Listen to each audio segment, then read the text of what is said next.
¿Cómo estamos? Buenas noches, bienvenidos a Hoy Nos Toca, edición de día martes. Está el presidente de la Nación, Alberto Fernández, en España. ¿De qué habló en España el presidente? De la interna con el gobierno o con Cristina. Dijo que Cristina obstaculiza de alguna manera su propia gestión en este nuevo Alberto que empezamos a reconocer en las últimas horas, que se defiende y ataca y contragolpea a Cristina o al kirchnerismo duro.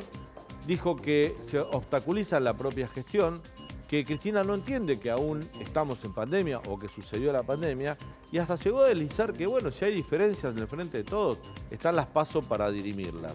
De alguna manera se paró ya por primera vez enfrente del kirchnerismo duro, incluso para enfrentarlo en una posible interna dentro del espacio oficialista.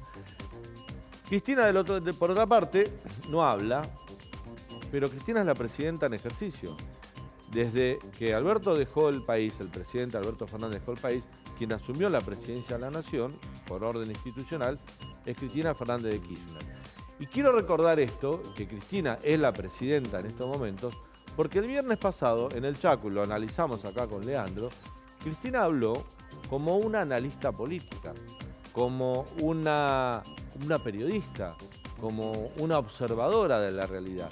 Criticó la marcha de la economía, criticó la gestión, dijo que no pertenecía a este gobierno, habló de tres gobiernos kirchneristas, este no lo era. Y Cristina hoy es presidenta de la Nación.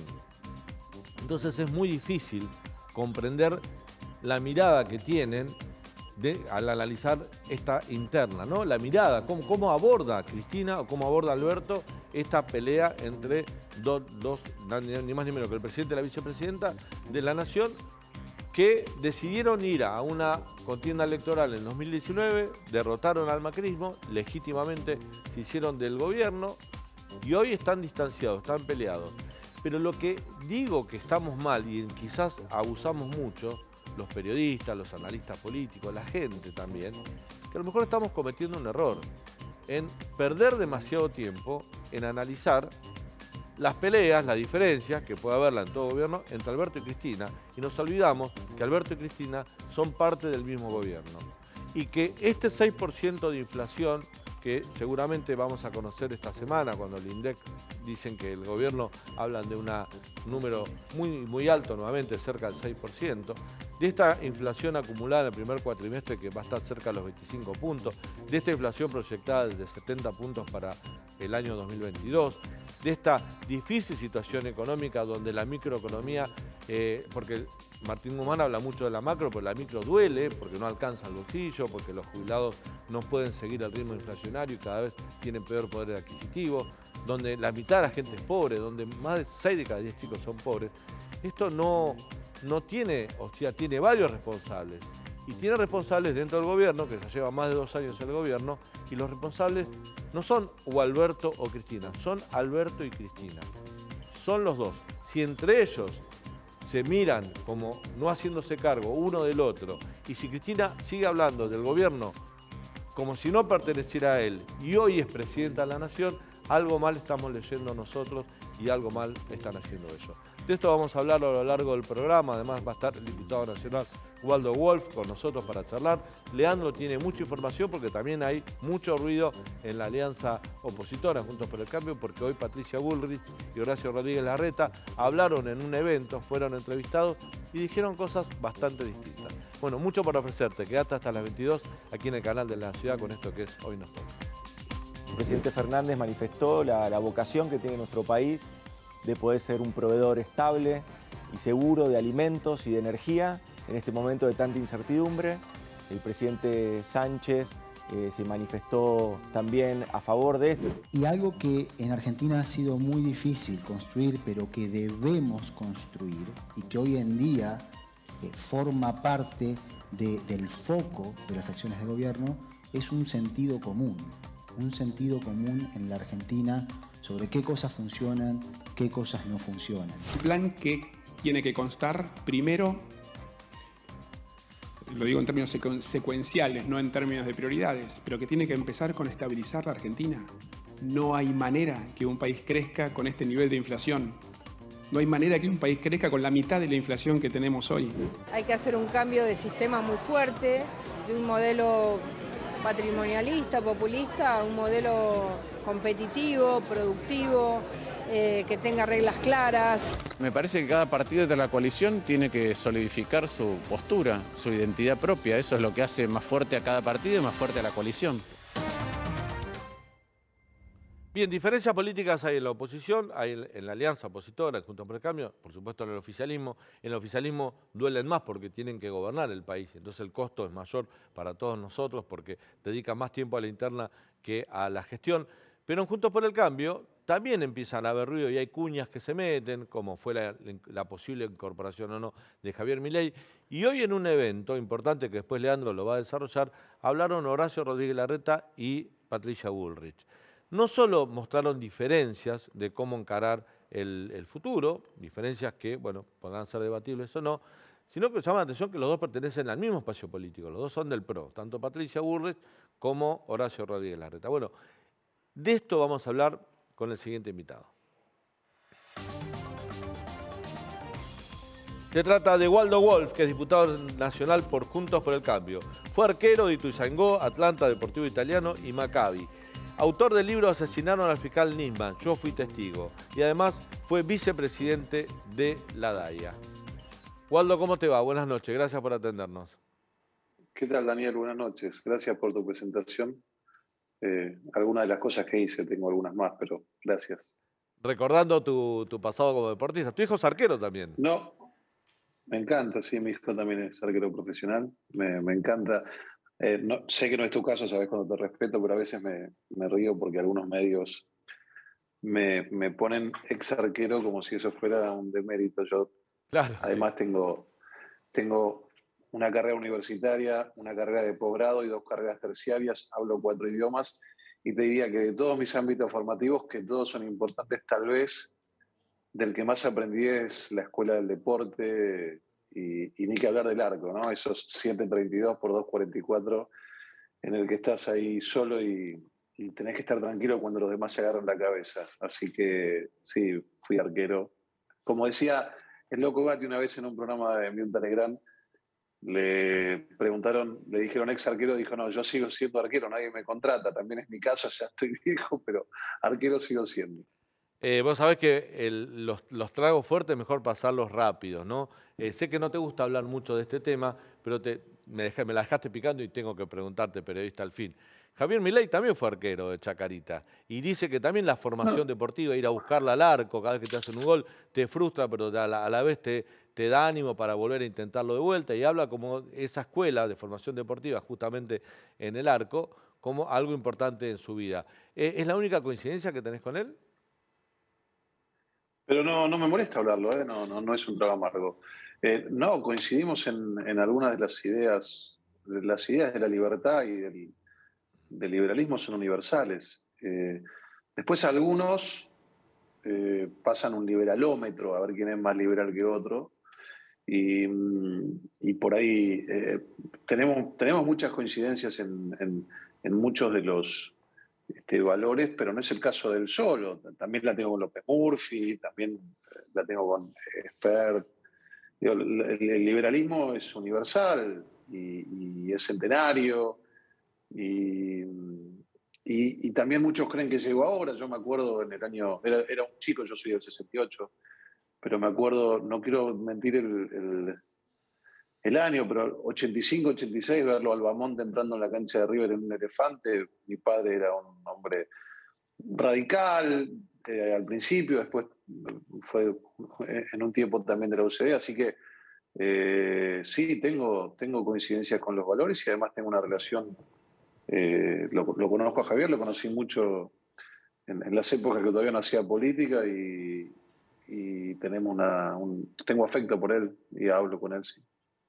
Waldo, ahora vamos a hablar sobre la interna del gobierno, la pelea Alberto-Cristina, sobre los dardos que se tiran y cómo eso obstaculiza la gestión. Esta semana vamos a conocer la inflación, va a dar alta de vuelta. El mismo gobierno reconoce que va a estar cerca de los 6 puntos. Pero te hago una previa. ¿Cómo hace Juntos para el Cambio? Porque esto molesta a la gente, ¿eh? Ve que la pelea dentro del gobierno, en lugar de gobernar, se la pasan peleándose por espacio de poder, por el rumbo que debe tomar el gobierno. ¿Cómo hace Juntos para el Cambio para que estas diferencias que hoy vemos que tienen no molesten en el hipotético caso de que lleguen al poder o que no les pase lo mismo que le pasa hoy al frente de todos? Bueno, nosotros ya fuimos gobierno y administramos las diferencias de otra manera. Ninguno de nosotros. Es una diferencia de valores. Yo fui diputado 4 años, 15 al 19, en una coalición con 3 partidos mayoritarios, la UCR, el PRO y la coalición cívica, y teníamos diferencias, pero jamás se nos ocurrió horadarle la gobernabilidad al presidente, torpedearlo en la línea de flotación. El peronismo, lamentablemente, y el kirchnerismo hoy, que es el mascarón de proa del peronismo, porque siempre tiene algún ismo adentro del peronismo, nos tiene acostumbrados a deteriorar las instituciones en sus luchas internas. Nosotros no discutíamos, pero no vas a encontrar votaciones de las características del separatismo que muestra este gobierno en nuestro gobierno. Eso está mal. Darle gobernabilidad a tu poder ejecutivo es una responsabilidad para nosotros, para este gobierno. No, fíjate que se pelean entre ellos y rompen las instituciones, perdieron las PASO y les renunció la mitad del gabinete. No le gustó lo que firmaron con el FMI a algunos y le renunciaron las autoridades del bloque. No le gustó lo que dice la Corte Suprema y llaman a un golpe. Sedición también, lo que hace Lilita Carrió. Llaman a voltear a la Corte Suprema. Así que ellos tienen una visión totalmente contraria a lo que dicen que decía Perón, que decía primero la patria, después el movimiento, por último las personas. Ellos, con tal de consagrarse y continuar en el poder, rompen las instituciones. Y esta forma de horadar el poder del presidente Alberto Fernández, ¿pensás que es en busca de un cambio de rumbo, como tal cual lo plantean de modo legítimo desde la cámpora, diciendo no nos gusta este rumbo económico, queremos otro, o van por el cargo también? Mira, viste que en política las palabras son quirúrgicas, ¿no? Y yo no suelo ser mal hablado, aunque a veces he tirado alguna puteada al aire. No va a ser el caso y estoy muy tranquilo. Estoy en mi casa ya, me están esperando para cenar. Recién llegué todo el día. Y las palabras, ellos están haciendo esto o por dolo o por impericia. Y ambas son muy malas. Después es una discusión anecdótica. Yo creo que hay dolo, ¿no? Creo que justamente que el kirchnerismo tiene esta visión dogmática y sectaria, y con tal de seguir los designios de su gurú, de su líder espiritual, que es Cristina, a la que se le perdona todo y lo que dice es palabra santa, vale todo. Vale presentar a Vudú en el Congreso al lado de una Victoria Donda que es del INADI y lo utiliza como comisaría política y tenía una empleada a la que usó el Estado para no pagar los aportes de 10 años. Vale todo. Así que yo creo que hay dolo, que lo ha dicho además. Nosotros estamos asistiendo a la confesión más cruda, más pornográfica de lo que quieren de los últimos tiempos, porque lo dice la señora Fernández de Kirchner, que no cree en la división de los poderes. Lo mostró además no viniendo al traspaso de mando en el año 2015, un hecho que no termina alguna gente de entender la gravedad simbólica que esto tiene.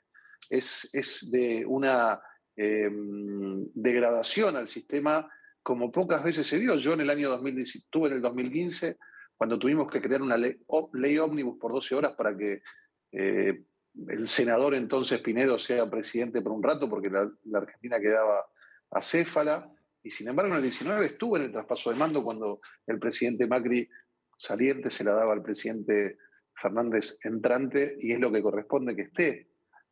Así que ellos dicen que no creen en las instituciones, ella dice que no cree en la democracia, con incoherencia, pues nada es racional, ¿no? Viste que te dice que hay que elegir a los jueces, y si hay que elegir a los jueces, digo, elijamos también a los empleados públicos que tienen planta permanente, y elijamos al Poder Ejecutivo también. Pongamos en consideración si la gente quiere tener un ministro de Relaciones Exteriores como Cafiero, que no sabe hablar inglés, y pongamos si queremos tener un ministro de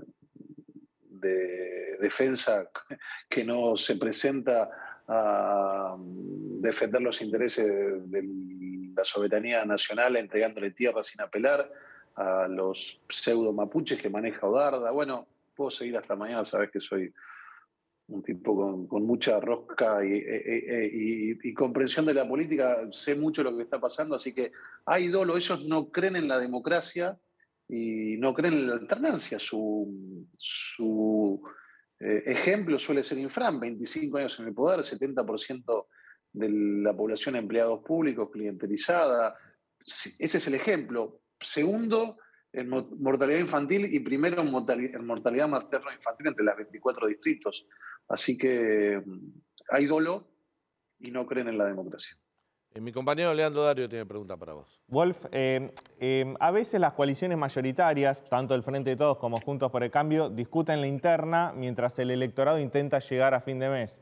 Teniendo en cuenta que ayer Alberto Fernández y Guzmán le contestaron a la vicepresidenta, ¿no te parece un gol en contra el fuerte contrapunto que marcó hoy Patricia Bullrich con respecto a Horacio Rodríguez Larreta al decir hace falta agallas, hace falta valentía, no estoy de acuerdo con una coalición mayoritaria como la que propone Larreta? No, la verdad es que no. Me parece que son dos cosas totalmente distintas. O sea, justamente vos fuera del poder pulsás para transformarte, si querés, en el líder de la oposición.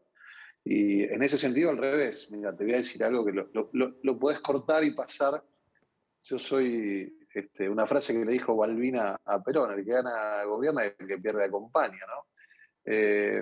Así que no, este es el momento de pulsar de la oposición. Este es el momento de pulsar, no cuando estás en el poder. Hay una diferencia enorme, enorme. Nosotros podemos pulsar porque nosotros hacemos de oposición. Yo le he presentado 18 denuncias penales a este gobierno, entre las que le presenté una denuncia penal al intendente de Morón por hacer apología de la droga, le presenté cautelar para que no se saquen las piedras de Olivo, las piedras de la Plaza de Mayo, presenté otra cautelar para que puedan entrar los tractores cuando el ministro de Seguridad dijo ni se les ocurre entrar a Capital. Así que nosotros hacemos oposición y sí, la oposición puede darse el lujo de discutir. Nosotros no estamos gobernando y hoy ha caído un mito que el peronismo es el único que puede gobernar. Este es el peor gobierno de la democracia por lejos, un gobierno con dolo, un gobierno que ha perdido todos los valores que tenía el kirchnerismo al principio y el peronismo en su historia, ¿no? Que se decían de sensibilidad social. Y fíjate que hoy son lo que decían combatir, son conservadores, ellos sí son la casta gobernante durante años, clientelizando cada vez a más pobres, sin argumentación fáctica. Lo demás es relato, narrativa, como se le dice hoy en día. Van a haber gobernado 16 de los últimos 20 años, llevan entrando el año 17 de los últimos 19, y nosotros teníamos un estigma, por ejemplo, que no habíamos podido con la inflación. Ya nos han superado después de 2 años y medio. Ya no saben qué más pero ponerse. Primero era pero Macri, después era pero la pandemia, después era pero la guerra, ahora es pero Alberto. Es psicopático, no se hacen cargo absolutamente de nada. Waldo, en las últimas horas se conoció que el presidente de la Nación, en su causa, que ya es la denuncia que tiene por el Olivos Gate, ¿no? Por haber organizado una fiesta, ofrece pagar un resarcimiento, una caución de 1.600.000 pesos para quedar fuera de la causa, por supuesto. Esto está contemplado en el Código Penal, creo que el artículo 76 así lo indica, pero tratándose del presidente que dictó una norma que él no cumplió y que nos amenazó a todos como sociedad que de no cumplirla nos iba a llevar frente a un juez, fue textual, dijo: los idiotas que no cumplan esto los voy a llevar frente a un juez. Lo dijo en varios mensajes que dio en televisión, y él no terminó cumpliendo la norma que él había creado y ahora tiene que comparecer frente a un juez. Y la idea del resarcimiento económico, ¿no te parece que no debería caberle al presidente por el rol que ocupa justamente, que no es un ciudadano común? Mira, la verdad que me parece, de verdad, por ahí no es simpático lo que voy a decir, pero me parece un tecnicismo. Sí, coincido con vos. Yo ya trato casi de no enfrentarlo al presidente, porque lo enfrenté cuando tenía el 70% de aprobación. Fui de los que iba a las marchas cuando nos trataban de locos, y resulta que ahora la ministra Bisotti dijo, en realidad no habría que haber cerrado tanto la Argentina. 5 causas me hizo este gobierno, 5. Tengo un penalista a sueldo en casa por bancarme cuando ahora se suben todos, está lleno de halcones. Fuimos muchos los que pusimos el cuerpo y me siento orgulloso porque lo hice con convicciones. Pero me parece que es anecdótico. Esa foto, viste, vamos a los futboleros, y lo digo con tristeza pues soy hincha de River. Esa mancha no se borra nunca más. Yo estuve meses sin que mi madre pueda ver a sus nietos. Y mi historia es la de otros, la de tantos. Por eso cuando fuimos a la Plaza de Mayo, que encima no nos dejaban tocar las piedras, nos abrazamos los ciudadanos que llorábamos por una piedra. Tuve la triste suerte, como vos, siendo periodista, por ahí de tener permiso de salir, porque yo, como diputados, podíamos movernos, y me tocó ir a entierros que podía ir porque tenía esta excepción de 4 personas. Enterrar a un ser querido ya es trágico, enterrarlo sin que lo puedan acompañar sus deudos es terrible, así que por mí que pague lo que quiera, es un sinvergüenza. Es un sinvergüenza porque ni siquiera tuvo la dignidad de pedirle perdón a la ciudadanía. Se escondió detrás de su mujer, dijo, bueno, hizo su cumpleaños ella y él estaba ahí presente cuando había dictado la norma. Así que mis valores con los de Alberto Fernández no tienen absolutamente nada que ver. Y te repito, yo se lo dije en la cara también. Tuve la posibilidad en el Congreso, el día que nos levantamos, de decirle que va a pasar a la historia como el presidente más mentiroso de la democracia. Waldo, la última tiene que ver con una noticia. ¿Vas a viajar a Ucrania en los próximos días? Estamos viajando con el diputado Milman en principio este sábado. Nos vamos a Varsovia. Nosotros hicimos una propuesta en su momento y de ahí a la frontera con Ucrania y vamos a estar en los centros de refugiados y vamos a intentar entrar a Ucrania. Nos propusimos en su momento, no nosotros, sino que propusimos, ni bien empezó la guerra, hacer una movida con parlamentarios de todas partes del mundo. Se lo propusimos a una asociación de parlamentarios que hay y fuimos invitados por espacios políticos que están a favor de que termine la guerra y en contra de lo que está haciendo Rusia. Y sí, además para mí es un viaje emblemático porque no conozco Ucrania, soy nieto de un ucraniano, como tantos de nosotros, hijos y nietos de un inmigrante, pero bueno, vos sabés que yo soy un tipo de poner el cuerpo. Estuve en Formosa, estuve en las tomas de Mascardi, de Guernica, estuve en todas las marchas y como lo propuse en su momento y ahora nos invitaron a un viaje que trasciende lo político, tiene que ver con una manera de vivir mi activismo cívico. Gracias por este contacto con el canal de la ciudad, Waldo. Te mando un fuerte abrazo. Gracias a vos, un abrazo grande. Bueno, vamos a ir a un breve corte y al regreso con Leandro Dario vamos a analizar parte de lo que sucedió hoy, que también hay problemas en el lado de enfrente, ¿no? 2 discursos, los 2 dirigentes importantes del PRO, Patricia Bullrich, Horacio Rodríguez Larreta, disidencias, diferencias, no tan leves, bastante profundas, y por supuesto vamos a analizar la que importa, porque está en el gobierno, la interna del gobierno ante un Alberto Fernández que en las últimas 48 horas se plantó muy fuerte junto con el ministro de Economía Martín Guzmán, contra el embate kirchnerista. Va a estar con nosotros una analista política, una consultora con la cual vamos a analizar este nuevo escenario. Ya volvemos.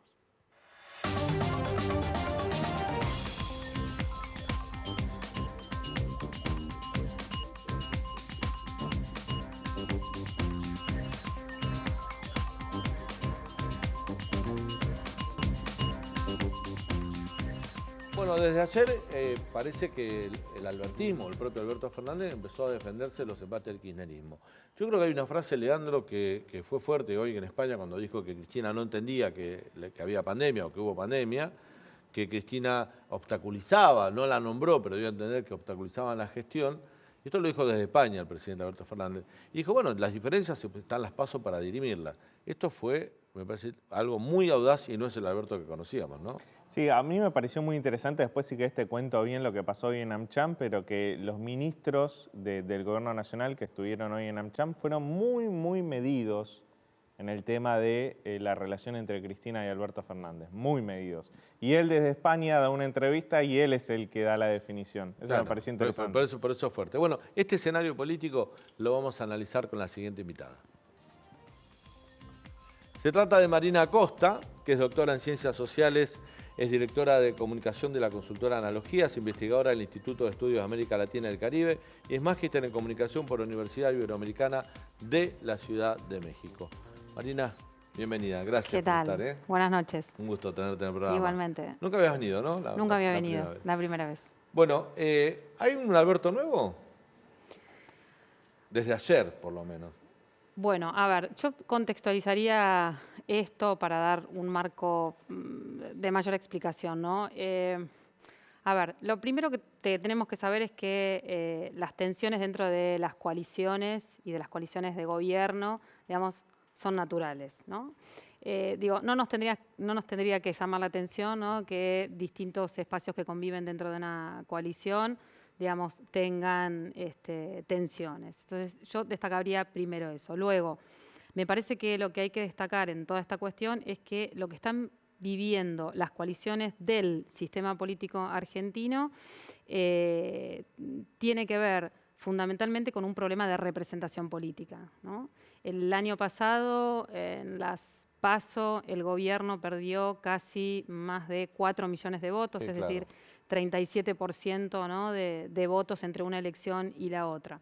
Por lo tanto, digamos, estamos asistiendo a un problema de representación política en Argentina, ¿no? Me parece que ese es el gran tema.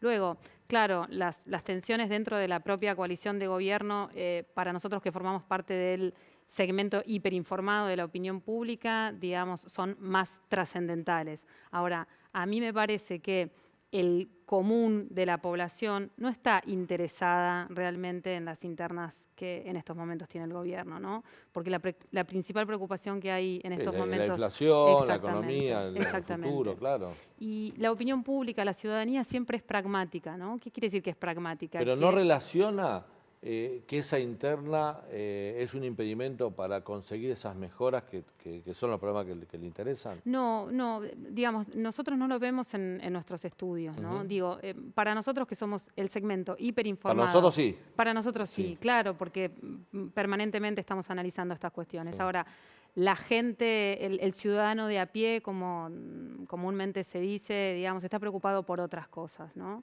Y efectivamente la gran preocupación que hay hoy en Argentina es la inflación y más que eso el deterioro, ¿no?, del poder adquisitivo de los ingresos reales, ¿no? Esa gran preocupación que nosotros estamos viendo de manera muy nítida, de manera muy consolidada en los últimos meses, lo que hace es que la gente, digamos, tenga visiones, percepciones muy pesimistas sobre lo que está haciendo el gobierno en distintas cuestiones, pero fundamentalmente en lo relacionado a la economía, ¿no? Todo eso genera un cuadro de pesadumbre social que en estos momentos parece muy difícil de revertir. ¿Cómo está la imagen de Alberto Fernández, de Cristina? ¿Cómo está la imagen del gobierno en general? Bueno, la imagen del presidente hoy está en 38 puntos de imagen positiva. Es el menor nivel que nosotros tenemos registrado en los últimos 19 meses. Y el otro dato también me parece que pinta este contexto es que la base de apoyo del gobierno se viene deteriorando en los últimos meses. Te diría que hoy está en 34 puntos por ciento de apoyo y es el menor nivel también desde... ¿Y ese 34% de apoyo lo traducís en intención de voto o es otra pregunta? No, esa sería... Es otra pregunta. Sí, esa sería otra pregunta, ¿no? Ahora, lo que sabemos es que el gobierno tiene en estos momentos un 34% de apoyo social y ese apoyo se viene deteriorando. Eso es lo que nosotros venimos registrando. ¿Y hay una diferenciación entre el que opina sobre el apoyo a favor o en contra? ¿Hay una diferenciación entre Alberto y Cristina o es el gobierno? No, las preguntas que se hacen, por lo menos que hacemos nosotros, tienen que ver con la imagen de los dirigentes, en Sí. este caso preguntamos por la imagen del presidente y por otra parte preguntamos por la aprobación de la gestión de gobierno, donde ahí ya Ahí está todo incluimos junto. todo. Sí. Y antes de pasarle la palabra a Leandro, ¿miden a la Cámpora? No. ¿Algún dirigente de la Cámpora? No ¿Y medimos algún dirigente dirigentes. que no sea del gobierno, pero sí del Frente de Todos? Como para tener una referencia. No, en estos momentos no estamos midiendo Ni particularmente gobernadores, a nada, ¿no? ningún dirigente. Porque no. una de las carencias que tiene el Frente de Todos, uno lo ve desde afuera, ustedes son los especialistas, es la falta de alternativas en personas como candidatos para el año que viene. Digamos, no tiene, quizás Juntos por el Cambio tiene, no sé si todos llegan, no sé si todos tienen la magnitud, las espaldas para hacerlo, pero se barajan ciertos nombres. Uno ve que en el Frente de Todos no aparece ningún gobernador como para decir, bueno, fracasamos acá, pero compenso por acá. No está esa alternativa. Nosotros no lo estamos haciendo en estos momentos porque, digamos, estamos preocupados por otras temáticas. Obviamente somos una consultora de opinión pública y medimos los espacios políticos, por supuesto. Eso lo hacemos, pero no estamos midiendo particularmente. Pero notás eso. Sí. Que no aparece alguien descollante, ¿no? Esa es tu idea. Da la idea, por lo menos, a alguien que pueda, digo, bueno, Alberto no funcionó, pero el espacio está intacto, se va a hacer cargo fulano. Ese fulano no está. Da esa impresión. Sí, coincido. Marina, estás hablando de crisis de representación, de preocupación del electorado por la economía, de pesimismo. Parece un cóctel que favorecería una tercera vía antisistema o extremista. ¿Vos lo ves así y en qué puede desembocar esto, no? Mira, lo que nosotros estamos viendo en estos momentos es que todo el cuadro de opiniones se está modificando mucho, ¿no? El cuadro de opiniones políticas, ¿no? Nosotros observamos, como tradicionalmente lo venimos haciendo, los dos polos, ¿no? Que estarían representados por las dos grandes coaliciones, pero empezamos a ver otros dos segmentos que nos llaman la atención, ¿no? Por un lado, el que tendría que ver con ese segmento, digamos, que recoge a muchos ciudadanos enojados, y que tiene ese sustrato de enojo, digamos, y que se está consolidando hacia la ultraderecha, y por eso ahí lo vemos a Milei, ¿no? El espacio de Milei, o Spert, ¿no? Que empiezan a jugar también en ese mosaico de opiniones.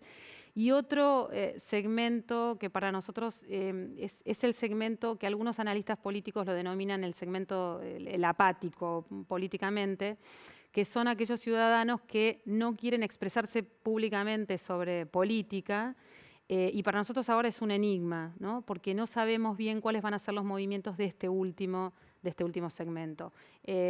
También por ahí en algún momento leí que algunos analistas planteaban la ruptura de la bicoalición en el sistema político argentino. Nosotros todavía no lo estamos viendo. Nosotros vemos que los dos grandes polos siguen siendo las dos grandes coaliciones que conocemos, pero que sí empieza a jugar de manera interesante, digamos, el espacio de Milei, que arrastra, digamos, a aquellos ciudadanos enojados, y te diría que tiene él como dirigente un alto nivel de conocimiento, y que además no solamente es conocido en la ciudad de Buenos Aires, sino también en el interior, y poco a poco empieza también a lograr adeptos de los distintos segmentos sociodemográficos. Uno tiene la impresión cuando habla de Milei, teniendo en cuenta que es un liberal, o así se presenta, que le quita, o en teoría le quitaría más votos a Juntos por el Cambio, pero también la forma de ser de Milei, su personalidad. Milei no es expert. ¿Me entendés? Que Spert es un liberal, más clásico, más tranquilo. Una forma avasalladora, de liderazgo, de decir las cosas sin filtro, de enojarse. O sea, también le puede quitar votos al peronismo, ¿no? Sí, la verdad es que todo lo que, digamos, los análisis que estamos haciendo en estos momentos son intuitivos, ¿no? Porque sí, claro. no tenemos datos empíricos como para decir eso. Sí, él en estos momentos está, como decimos en la jerga, levantando, ¿no? a los ciudadanos enojados de los distintos segmentos de opinión. Entonces ahí sí puede sacar algo del peronismo y de Juntos, ¿no? Pero creemos, ¿no? Intuitivamente hablando, que en el momento de robar votos lo va a hacer a Está bien que votó menos gente, pero sí. Vos fijate que vos comparas elecciones 2019 y 2021. Juntos por el Cambio sacó el mismo 41%. no creció sobre los 18 puntos que perdió el Frente de Todos, pero apareció Milei creciendo. Digo, a lo mejor ese voto que acompañó al Frente de Todos no es un voto peronista, es un voto descontento con Cambiemos, que votó a Alberto. No le gustó a Alberto y se fue a una tercera fuerza para no volver a Cambiemos. Porque Cambiemos se quedó clavado en el mismo 41, no creció. Sí, correcto. El tema es que lo que nosotros evaluamos entre la elección y la elección fue que los votos que perdió el Frente de Todos no se fueron necesariamente para el espacio de Milei, sino que se fueron al blanco. Claro, que tener el voto en cuenta bronca. exactamente al blanco o a los partidos de izquierda, ¿no? Marina, como analista de opinión pública, me parece muy interesante esto que decías vos del enojo, ¿no? Como que es un clima de época. Lo vemos en el crecimiento de Milei, lo vemos también en un episodio que protagonizó Casero en otro canal y que generó mucha adhesión en redes sociales de gente que está enojada. En ese sentido, ¿te parece que en el Gobierno Nacional y en Juntos por el Cambio están subestimando el enojo de una parte del electorado? No, digamos, yo creo que hay conciencia, digamos, de que buena parte de la ciudadanía está enojada con el gobierno que no ha cumplido, digamos, las expectativas por las que fue votado, ¿no? En 2019, cuando la ciudadanía legitima a esta coalición de gobierno, lo hace fundamentalmente para que resuelva los problemas. El año pasado, a través del voto, la ciudadanía le hizo saber al gobierno que, bueno, no había cumplido con aquello que había prometido, por múltiples circunstancias, ¿no? Por el peso que tuvo la pandemia, la crisis de la economía internacional. Hay algo de mal etcétera. manejo en la pandemia también, ¿no? En la bronca, en el voto bronca. Mira, cuando nosotros hicimos todo lo que tuvo que ver con el trazado de la política sanitaria, al gobierno le fue bastante bien, ¿no? En términos de opinión pública, digamos. Hubo valoraciones positivas respecto de lo que el gobierno hizo. Ahora, donde al gobierno le va mal es en la situación económica. Todo lo que tenga que ver con la cuestión económica es muy mal valorado, ¿no? Valorado de manera muy negativa. Es donde pone el foco Cristina, ¿no?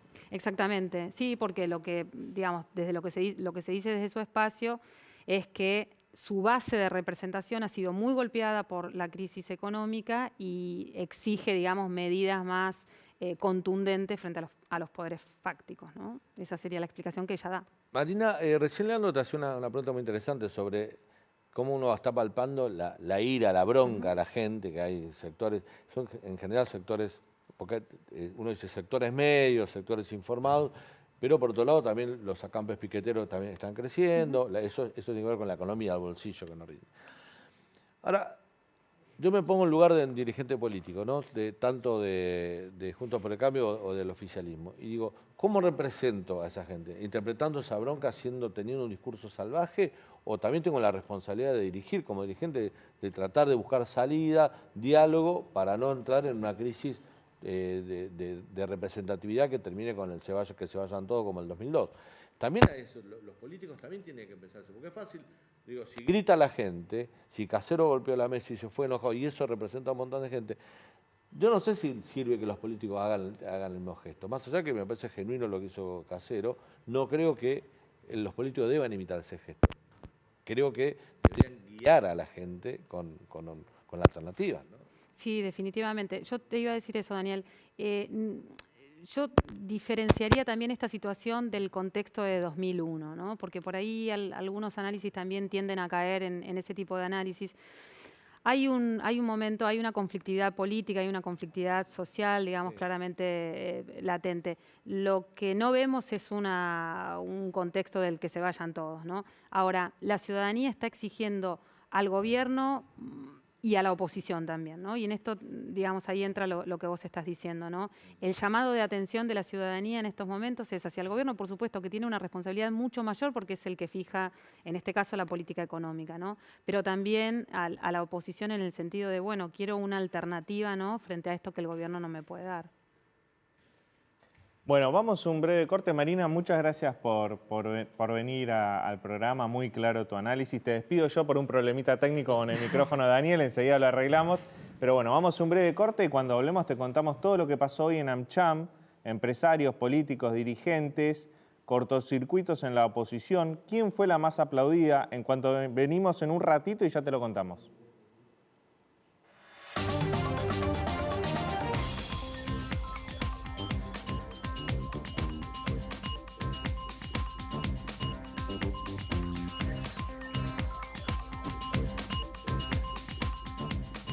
Último bloque de Hoy Nos Toca, y hoy se realizó el Congreso de AmCham, el Congreso de la Cámara de Comercio de los Estados Unidos. Estuvo Leandro Dario cubriéndolo y, bueno, cosas interesantes pasaron, ¿no? Muy interesante. La Cámara de Comercio de Estados Unidos nuclea a todas las empresas de origen estadounidense con inversiones en la Argentina, que son las principales empresas multinacionales que hay en el país, desde Pfizer hasta Mondelez, por ejemplo. Coca-Cola, Claro, bueno, sí. muchas compañías muy importantes. Y bueno, reunió a los principales empresarios del país, a los principales políticos del país, diplomáticos. Fue bastante interesante la gente que brindó discursos y los contrapuntos que hubo. Por ejemplo, Martín Guzmán, cuando llegó, estaba hablando el embajador de Estados Unidos, Mark Stanley, y apenas llega Guzmán, que todavía estaba caminando entre el auditorio, Mark Stanley para su discurso dice: creo que no fue suficientemente reconocido el trabajo de Martín Guzmán con el FMI, fue impresionante lo que logró. Desde el estrado, el embajador de Estados Unidos, elogiando a Guzmán, que uno imagina que ante ese auditorio es un elogio, pero uno también piensa, bueno, ¿cómo recibirán esos elogios desde el cristinismo, ¿no? Que lo diga el embajador de Estados Unidos? Luego, lo interesante fue el contrapunto que hubo en la oposición entre Horacio Rodríguez Larreta y Patricia Bullrich. Larreta fue el primero en hablar y él dio un discurso de 15 minutos en el cual repitió algunos de los conceptos que te contábamos ayer de la necesidad de ampliar una coalición de gobierno que reúna más o menos al 70% del electorado. Dijo. Le está hablando a un sector del peronismo. Sí, eso está claro. a un sector del ¿De peronismo. dónde vas a sacar ese 70%? Exacto. Si no, Uno si no imagina- recurrís a ese Uno imagina que de ese 70% queda fuera Cristina, el Claro, cristinismo, y el kirchnerismo. y probablemente Milei, ¿no? Porque Milei ha tenido palabras muy, muy duras contra Horacio Rodríguez Larreta. Pero bueno, Larreta dijo, esto no es matemático, no es que necesitamos el 70% sí o sí, pero necesitamos una coalición amplia que sea superior al 50% y que no sea hegemónica, que no sea del 100%. ¿Y para qué necesitamos esta coalición? Necesitamos esta coalición para hacer una reforma laboral, previsional, impositiva y microeconómica, dijo. Y para lograr esta gran Y coalición... Larreta dice algo, no hay que esperar 100 días, que hay que hacerlo en 100 horas. Tenemos 100 horas, dijo. 100 horas, sí. Y para lograr esta gran coalición de gobierno necesitamos sostener políticas de centro, dijo, no extremistas, porque si no va a ser imposible ampliar la base de apoyo electoral. Bueno, ese fue un primer discurso. Una hora después vino la presidenta de PRO, Patricia Bullrich, que no dio un discurso como Larreta, sino que fue entrevistada por Alejandro Fantino. Fue una entrevista muy, muy jugosa, en la cual ella dio un montón de definiciones políticas. Tal vez la más interesante es que dijo que a partir de marzo de 2023 va a definir si es candidata a la presidencia o no, que dijo que no está de acuerdo con Rodríguez Larreta en la necesidad de una coalición amplia, que esa coalición debe ser con la sociedad que quiere un cambio en la Argentina, con las empresas, los partidos políticos y los sindicatos que quieren un cambio en la Argentina, y fue aplaudida, fue la única oradora que fue aplaudida en la AmCham cuando dijo hay que tener agallas para romper con las mafias que hay en la Argentina. Dijo, hace falta valentía, agallas y mucha personalidad, no todos la tienen. Y cuando dijo no todos la tienen, venía hablando de Horacio Rodríguez Larreta. No lo mencionó en ese momento, pero lo dijo después de decir no estoy de acuerdo con la coalición amplia que propone el jefe de gobierno porteño.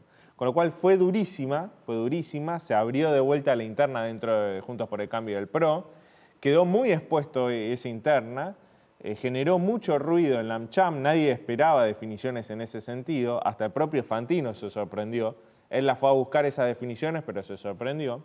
Y contrastó mucho con lo que yo te decía hace un bloque, Daniel, la posición que tuvieron los ministros de Gobierno Nacional. El Gobierno Nacional, el día anterior, Martín Guzmán y Alberto Fernández habían criticado duramente a Cristina Kirchner, incluso a la gestión económica de sus dos gobiernos. Bueno, en esta intervención se cuidaron mucho de no mencionarla a Cristina. Guzmán dijo, sin mencionarla, están proponiendo de un lado y del otro políticas que no funcionaron. Necesitamos buscar un sentido común. No puede haber déficit fiscal en la Argentina. Hay que tener seriedad fiscal, dijo, pero tampoco se puede equilibrar el país fiscalmente de un día para el otro, de un año para el otro, dijo. Ahí pegándole a los libertarios, ¿no? Luego también habló el embajador de Argentina en los Estados Unidos, Jorge Argüello, que habló de la relación bilateral, de estrechar la relación bilateral. Habló Sergio Massa, que la primera pregunta que le hicieron fue ¿y cómo está la relación entre ellos dos? Y fue muy medido. Dijo, hay debates al interior de la coalición de gobierno. No hay división. No hay división, exacto. Bueno, el que marcó la división fue Alberto Fernández hoy, ¿no? En España. Porque, como decíamos hace un ratito cuando hablábamos con Marina Costa, no solo marca una diferencia que se empieza a defender de los embates del kirchnerismo, sino que hoy dijo 3 cosas, Alberto Fernández, que yo por lo menos no se lo había escuchado nunca, que obstaculizan el gobierno, el kirchnerismo, de alguna manera obstaculiza el gobierno, que Cristina no entendió el momento en el cual se les tocó llegar al gobierno por la pandemia, y que esas diferencias se van a saldar, o se deberían saldar en una PASO. La está invitando a debatir, a participar de una interna en las PASO a quien fue su mentora, porque digamos, hay que tener en cuenta que Alberto hoy desafía a quien lo eligió como candidato a presidente y argumentando, y lo dijo el viernes pasado cuando habló del Chaco Cristina, porque no representaba ningún poder, porque Alberto era una persona políticamente débil, no tenía, dio algunas comparaciones, ¿no? Lo hablábamos también el viernes. Si ponía, no sé, alguien de la CGT, dice, tenía la corporación sindical detrás. Si ponía a alguien del movimiento Evita, habló de Pérsico, tenía a la organización social más importante y con mayor capacidad de movilización del país. Si ponía a Massa presidía el Partido Renovador, tenía una fuerza política. Alberto no tenía nada. Bueno, dijo Alberto Fernández, ellos miran el pasado por el cristinismo, nosotros en el gobierno miramos el futuro. Sí. Ahí fue muy duro y también llama la atención donde lo dijo, en España. Generalmente Alberto Fernández se siente más cómodo en las giras internacionales, como le pasaba a Mauricio Macri también. Se siente como más arropado ante un auditorio internacional. De hecho, hoy lo vimos con lo que te contaba de Guzmán, elogiado por el embajador de Estados Unidos, como siente que recibe más elogios fuera del país, Alberto, que dentro del país, y se siente más libre para decir estas cosas también. ¿Sabés por qué muchos ministros también hoy tuvieron un perfil bajo, como decís vos, que Alberto no lo tuvo en España? Quizás a Alberto no le llegó el mensaje. Cayó muy mal, pero muy mal, en Cristina y en el kirchnerismo, en Máximo Kirchner, en la Cámpora, pero sobre todo en Cristina, lo que dijo ayer Alberto, no lo que dijo ayer. Ayer Alberto dio a entender que en el gobierno de Cristina se trastocaban estadísticas. Dijo, en mi gobierno no se oculta la pobreza, no se oculta en la información. Dijo eso Alberto Fernández ayer. Es como si vos, sin nombrarlo, estás diciendo que quienes me critican hablaban con números ficticios. Claro. De hecho, que Alberto Fernández la criticaba cuando estaba peleado con Cristina, criticaba el manejo del INDEC, etcétera, a pesar de que la intervención al INDEC se hizo cuando él era jefe de gabinete de Néstor Kirchner también, ¿no? Pero bueno, dijo eso, y eso le dolió mucho a Cristina, porque es un lugar que uno podría decir que si hay un talón de Aquiles, si hay un punto débil del gobierno de Cristina Kirchner, más allá de la corrupción, es haber trastocado los números de la pobreza, la inflación, etcétera, ¿no? Sí, y a seguir con mucha atención que empezó el gobierno del Congreso o el gobierno del Senado, el gobierno paralelo. ¿Por qué te digo esto? Porque tanto en el Senado como en diputados empiezan a haber un montón de proyectos de ley económicos impulsados por el cristinismo que no tienen ninguna posibilidad de ser aprobados, porque no cuenta el cristinismo con mayoría, ni siquiera para quórum, pero que empieza a marcar la diferencia de opiniones económicas entre Alberto y Cristina. Es como que Cristina está utilizando el Congreso para decir, mirá, si yo fuera presidenta, impulsaría estos proyectos. Claro, te muestro las alternativas. Hoy el gobierno respondió, se anticipó un poco subiendo el salario mínimo Italimóvil, quedó alrededor de 45.000 pesos, porque es uno de los proyectos que proponía Máximo Kirchner. Hay un proyecto de crear un Ministerio de la Economía Popular, hay un proyecto para crear, incorporar más jubilados al sistema provisional, no por el ingreso universal por la vejez, sino como jubilados en el sistema de reparto de la ANSES, sin los aportes necesarios. Y hay otro proyecto, creo que es del kirchnerismo de la Cámpora, que salió todavía, más allá de los que generan impuestos, que son todas políticas distributivas. Sí, para pagarle al FMI. Claro, sí. Son todas políticas, no, pero no los impuestos, las que vos se llamás, como que no son las que quiere ser el ministro Guzmán y el presidente Alberto Fernández, pero tienen un carácter distributivo. De esa manera, es muy buena la lectura que hace vos, Cristina dice, mi gobierno haría esto, claro, y este no es mi gobierno. Claro, claro. Lo curioso de todo esto, y lo paradójico, y lo que de alguna manera también genera bronca, es que mientras hablamos de esta crítica de Cristina y donde Cristina muestra lo que sería su gobierno con iniciativas parlamentarias, donde Cristina muestra cómo sería un gobierno de ella y no de Alberto Fernández, mientras Cristina dice o hace que parezca esto, en estos momentos, mientras hablamos, Cristina es la presidenta de la Nación, porque mientras Alberto Fernández esté en Europa, quien está a cargo del gobierno es ella.